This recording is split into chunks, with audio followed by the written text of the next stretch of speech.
একটা নদী। গ্রামটা ছিল ছোট্ট দ্বীপের মতো। হঠাৎ গ্রামটা কেউ দেখলেই ভাবতো যেন একটা ছোট্ট দ্বীপ। গিন্নি, সুমনকে যেন বাইরে বেরোতে দিও না। এমনিতে আমরা দ্বীপের মতো গ্রামে বাস করি, আর এবার যে পরিমাণে বৃষ্টি হচ্ছে তাতে তো মনে হচ্ছে আমাদের গ্রামটা ডুবে যাবে। চারদিকে পানিতে ভরা। তোমার ছেলেকে তুমিই বলো না।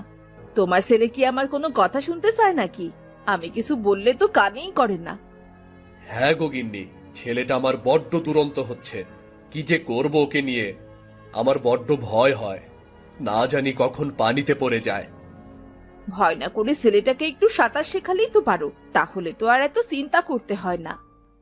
হ্যাঁ, কথাটা তুমি মন্দ বলনি। ছেলেটা আমার সাঁতার শিখে গেলে আমার আর কোনো চিন্তা থাকবে না। হ্যাঁ, সব সময় তো আর সুখে সুখে রাখা যায় না। সারাদিন এদিক ওদিক ছুটে বেড়ায়। গিন্নি, সর্বনাশ! আকাশে তো কালো মেঘে ভরে গেছে। মনে হচ্ছে প্রচুর পরিমাণে বৃষ্টি হবে। তুমি তাড়াতাড়ি রান্না শেষ করো। হ্যাঁ গো, আমি তাড়াতাড়ি রান্না শেষ করছি। তুমি দৌড়ে গিয়ে ছেলেটাকে ঘরে ডেকে আনো তো। মনে হচ্ছে বৃষ্টি শুরু হলে সহজে থামবে না। ছেলেটা আমার কোথায় আছে কে জানে। চিন্তা করো না গিন্নি, আমি এক্ষুনি যাচ্ছি।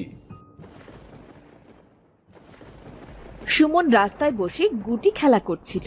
এইদিকে আকাশে জোরে জোরে মেঘ গর্জন দিয়ে বিদ্যুৎ চমকাতে লাগলো।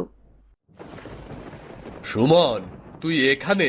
আমি তোকে সারা জায়গায় খুঁজে বেড়াচ্ছি। তাড়াতাড়ি বাড়ি চল। আকাশের অবস্থা দেখেছিস? একবার বৃষ্টি শুরু হলে আর থামবে না।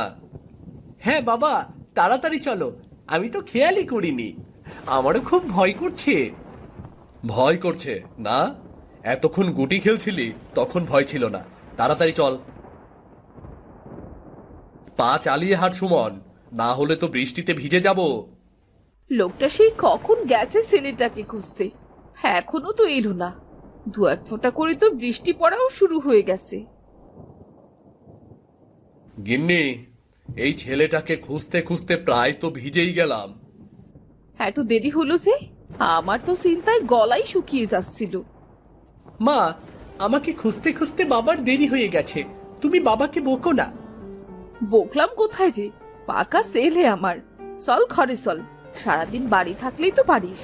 তোরে নিয়ে চিন্তার শেষ নেই আমার।